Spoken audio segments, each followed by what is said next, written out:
Okay, hello and welcome to another video. In this video, I wanted to discuss about this gossip Glomers challenges from fly.io. So you can find these challenges on their website. In this challenge, so this is the third challenge of this series. It contains 5 parts, and in this video, we will go through the first one. So let's understand what the challenge is about. So in this challenge, you need to implement a broadcast system that gossips messages between all nodes in the cluster. So these challenges are related to distributed systems and intercommunication between them. And we need to implement a broadcast node. For this challenge, we only need to implement a single node, which is going to handle some remote procedure calls or intercommunication between the clients and the servers. In this challenge, we are only creating a single server, which is a single node in the cluster.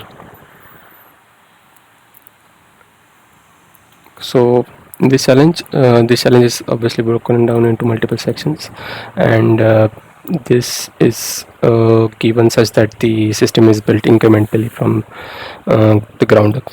So this will create a base for the next parts. So the specification for this challenge is our node, means the program that we are going to write needs to handle the broadcast workload, which we will go through later. And this workload has basically 3 remote procedure call messages of the types broadcast, read, and topology. And the node that we are going to implement should store the information that is read and said between these messages that are going to be passed to this node.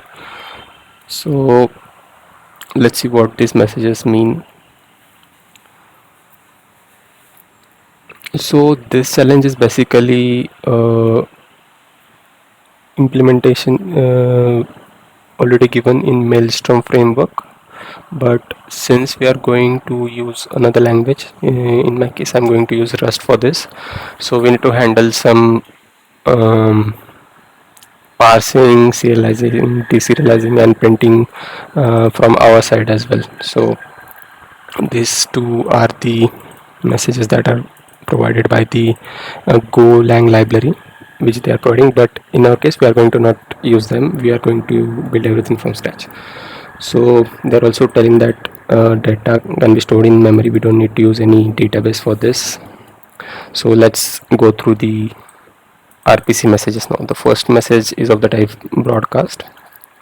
In this message you are given this type of input, and you are asked to broadcast this message to all the nodes in the cluster.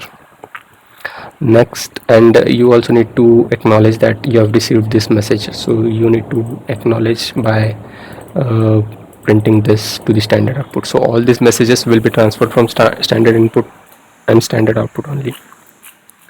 Next is the read message. You need to return all the messages that are currently present in the current node.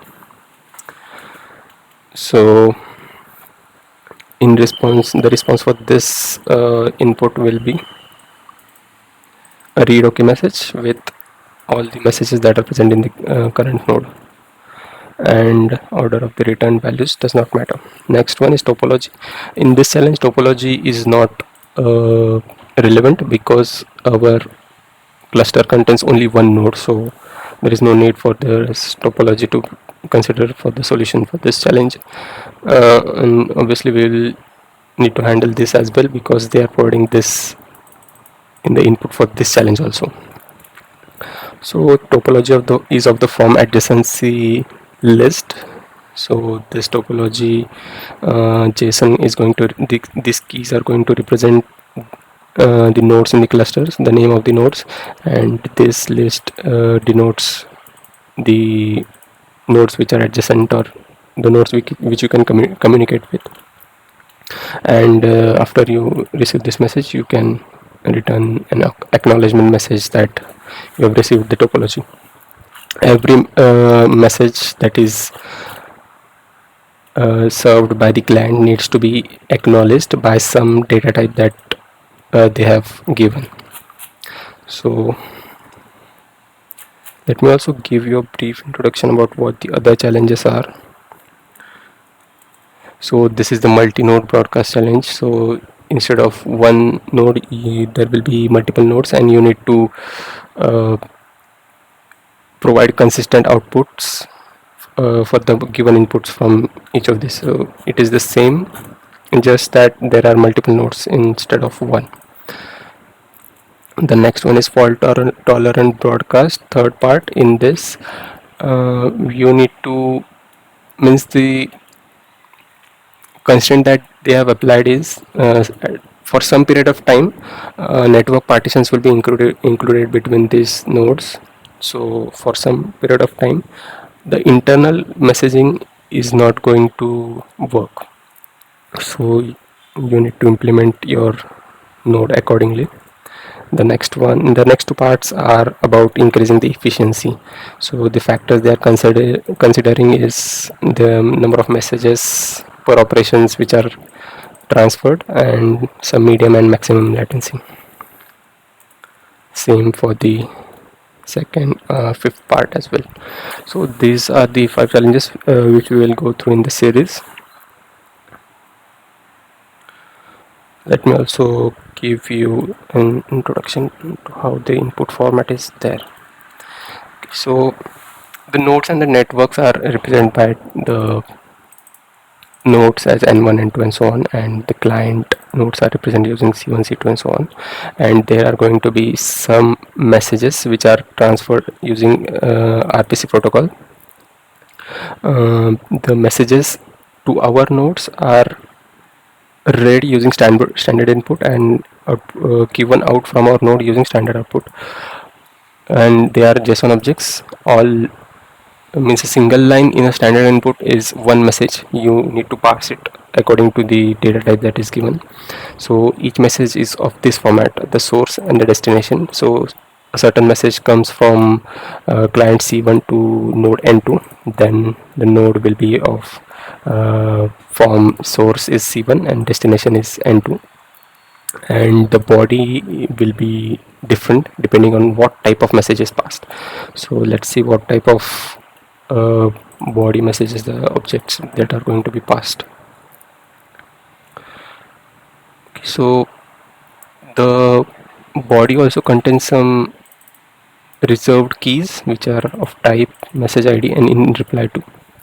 So type represent the string representation of the uh, type of message that is delivered or is going to be present in this payload. So for example, the type of the message is read, then as you can see, type of message is read, then the message will contain message id and the key. But this is for some different workload. We'll go through the example workload for our case, and you also need to consider that at the start of initialization of our node, they are going to pass a message which denotes the node id the current node has, the name of the node, and also the list of nodes which are present in the cluster. And this message acknowledgement message are always passed from the node to the clients, and these are error messages. In case some error occurs, they are going to give a response of this format, which we also need to consider. All these factors are okay. So for our workload, which is the broadcast challenge, we are given multiple types of messages as we saw in the previous part. So we are provided broadcast message, read message, and topology message in addition to the initial message which is always passed. So these are the types and parameters which are going to be present in each message. So any topology message is going to have the field type which is equals to topology, and object which is of the type hash map from string to string. As we saw here, it is a hash map from this topology message is an hash map from string to a list of string, which is the adjacency list. So you need to take care of that, and in addition we are also provided the message ID for this message. This is the overall format of this challenge, and this is going to be tested against the Maelstrom framework, which is used for testing and benchmarking distributed systems. So you need to create a binary. So we are going to pass, you can write this, you can solve these challenges in any programming language. You just need to take care of all these messages and their formats accurately, so that there are no parsing errors. So you need to run this command against the binary that is generated using your programming language. So this is the full part to that binary, and it will basically run this challenge for 20 seconds and send messages at the rate of 10 messages per second, and it will do all the validations of the messages that were sent earlier. So let's say initially a broadcast message is sent with message value as 1000, and immediately after that a read message is sent. Then you are expected that this response from the read message contains the value as 1000, which was earlier passed to this node. So this is the basic challenge, which is the easy version, the later part. So let's go through some distributed systems information.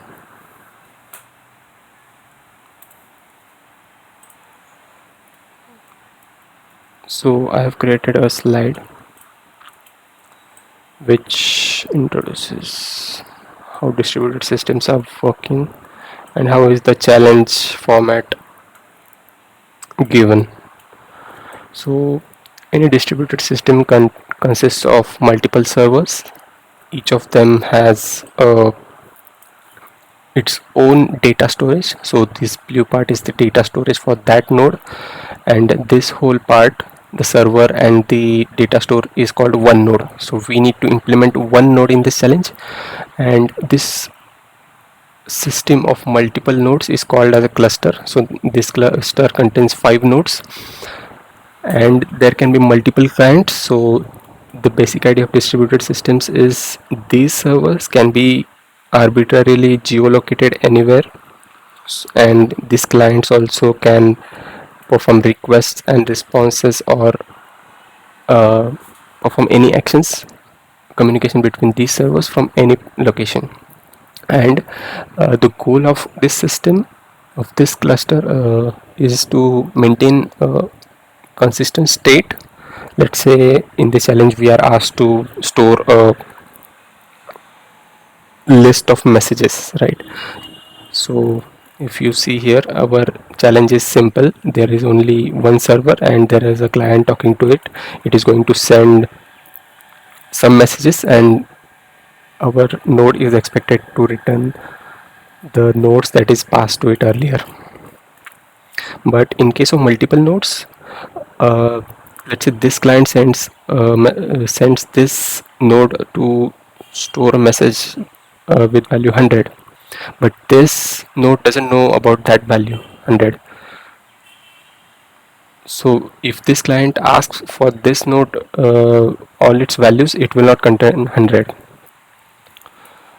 So for that we need to perform some inter-node communication, which will be introduced in the second part of this challenge.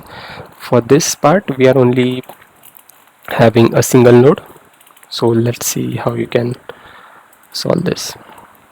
So this node, let's say this node is initially named as n1, which will be present in the initialization message. So initialization message is of this format, which which denotes the type of the message is init, the message ID, the node ID, and the nodes in that cluster. So this is an example. It will not consist of any node IDs here because the topologies are, there is only a single node. So now how, let's see how the client and the server are going to communicate.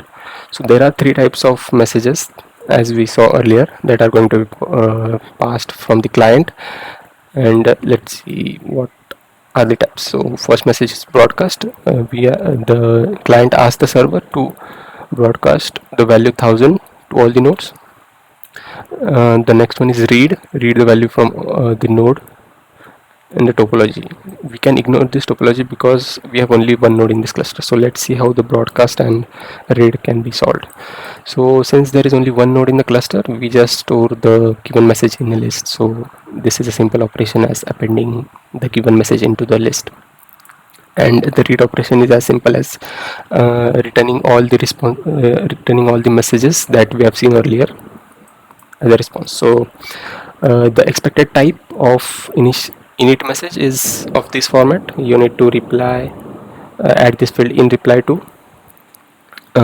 This one is the message ID. So this response is the reply to this message with message ID as given here.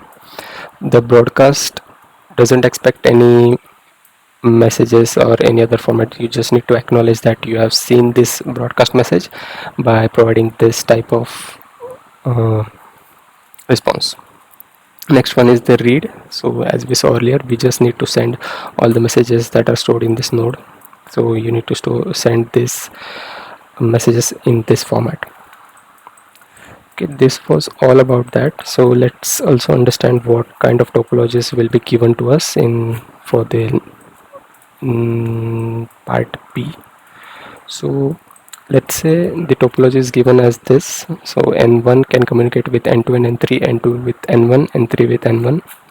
So if you create a directed graph from those adjacency lists, you end up with this. So this topology is useful for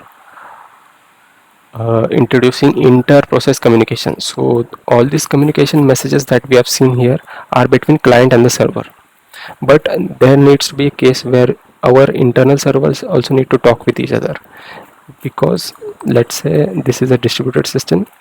This node contains values 1 2 3, this contains values 4 5 6. Now these two servers need to talk with each other and maintain a consistent state between them. So after some time, this server should also contain value 1 2 3 4 5 6, and this server should also contain values from 1 2 3 4 5 6. So how will our servers communicate between each of them? So for that we are going to introduce this topology, which is going to perform certain kind of messages which are different from these three which are provided. It will be a gossip message between two nodes, and between those messages we are going to transfer the values from one node to the other. So we'll see this in the next part. So that was it for this challenge. I will also go through the implementation.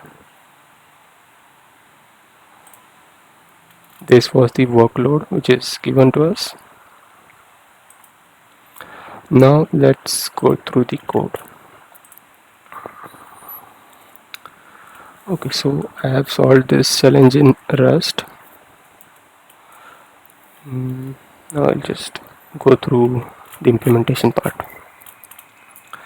So as I told earlier, all the inputs are given through standard input only.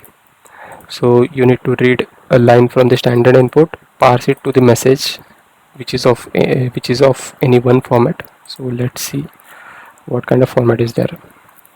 So as we saw earlier, the message consists of this format: the source, destination, and the body, which contains different types of messages. So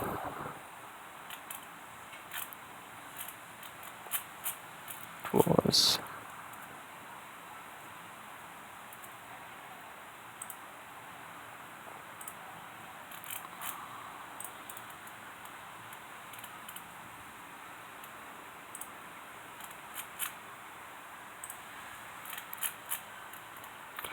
Yeah, so we are given a single line in the standard input consists of a message of this format. So it will be a JSON which will be serialized or in one line and consists of these three parameters. And this is a object of any one type as we saw earlier. So now, so let's see what this body will consist of. Okay, so body is an enum because that value can be of any one of these types. First, we are considering the init message. It consists of message ID, node ID, and the node IDs which are present for all the nodes in the cluster. The next one is the init OK message that we need to send back. So it's the broadcast which consists of message ID and the message that we need to broadcast. The next one is broadcast message, which is a simple acknowledge message for this broadcast message. So each message is suffixed with OK to uh, provide its response information.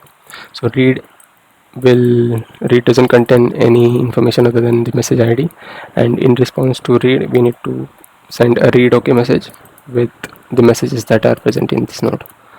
This topology is simply a hash map of string to a vector of string, as we saw earlier. And these are the standard topology OK message, which is acknowledgement message, and we also need to handle error in case of some issues in our program. So let's see how we can handle this. So this is going to map the body of the message.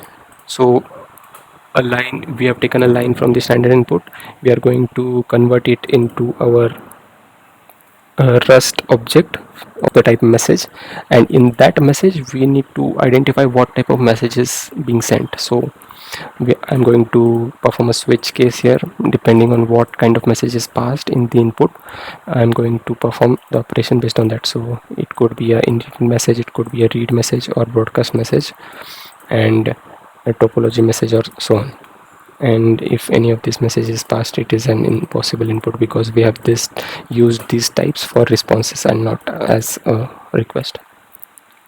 You can also print the error in case something goes wrong. So let's see, init message is going to send us the information in the init message is not currently relevant to us because there is a single node, so we don't need to know anything else for that.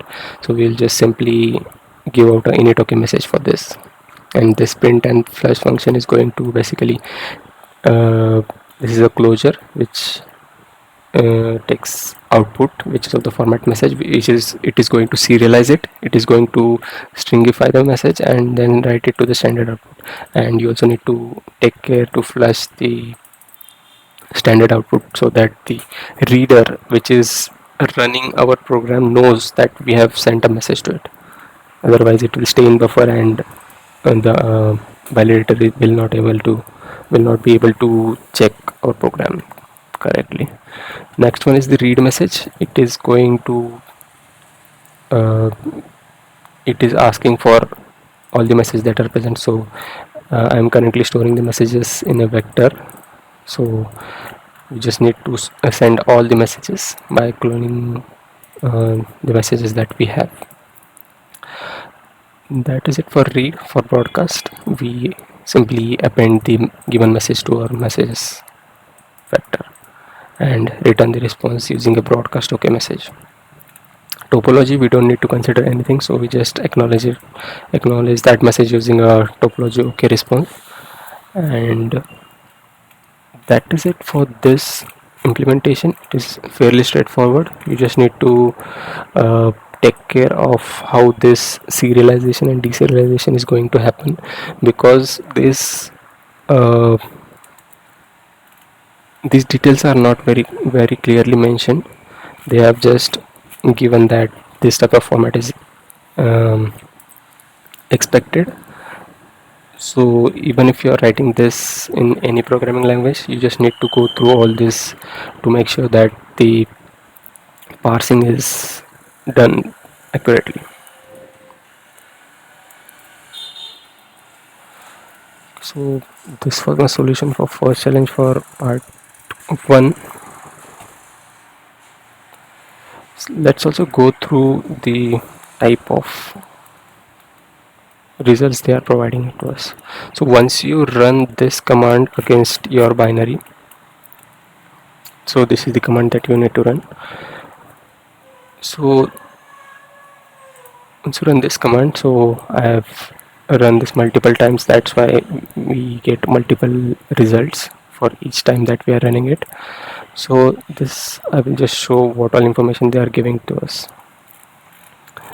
So the first one is the result.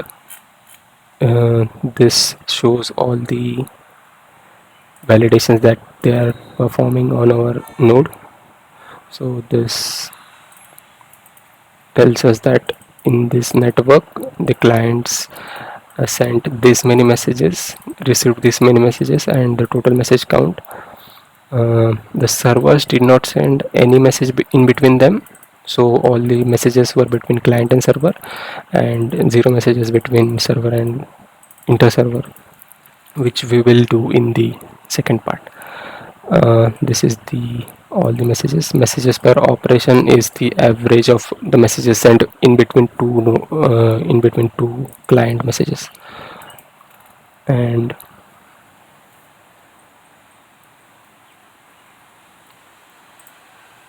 after that you can also see some node logs, which is the output of our program, which is printed to standard error stderr. You can see that here. So these are the type of messages that the checker is going to invoke on our program. History in the same format. The next one is the logs. So these are the checker logs, and if you see this output in the end after running the command, it means that the program has the checker has correctly judged your solution. Next one is this messages. This is the interesting one. So let's see. So in the top right you can see that we have n0, which is a single node in our cluster. So for later challenges there will be n1, n2 and so on, depending on the constraint of that challenge. So we have two clients here which are going to talk to our nodes. So initially they are sending a topology message. C1 sends a topology message to N0, and we are acknowledging it with a topology OK message. So if you need to debug whether your outputs and inputs are generating correctly, just come to this file and check whether the this requests and responses are sent correctly. So as you can see, broadcast message 0 is passed to our node, and we are sending a broadcast OK to it, and so on. Later they are also sending a read messages, and we are sending a read OK with all the nodes that are present in our node. So if you can see, they sent 5, 6, 4, 3, 2 and 1. So this response contains all the messages that were sent. And there is no need to use a database for this challenge or any challenge in general, because they are not going to kill our process. They are just going to introduce partitions so that inter-node communication is blocked for some period of time, but all the in-memory data, that is going to remain intact. So this is it. They are going to send multiple messages per second and just check all the validation, perform all the validations on our program. That is it. There are some latency diagrams and the rate of the throughput that our node is performing. You can go through this. The main part is this log, where you can know whether your solution is passing or not. They've sent this message, and this is also important result for later challenges. So this represents the maximum latency, the median latency, and then 95% latency for your program, which is not valid for this challenge. So yeah, that is it. For next challenge, it is the same. There are multiple nodes, and the messages and the responses need to be same between them. We just need to introduce inter-process communication so that we transfer the messages from one node to the other, and vice versa. Okay, so that is it.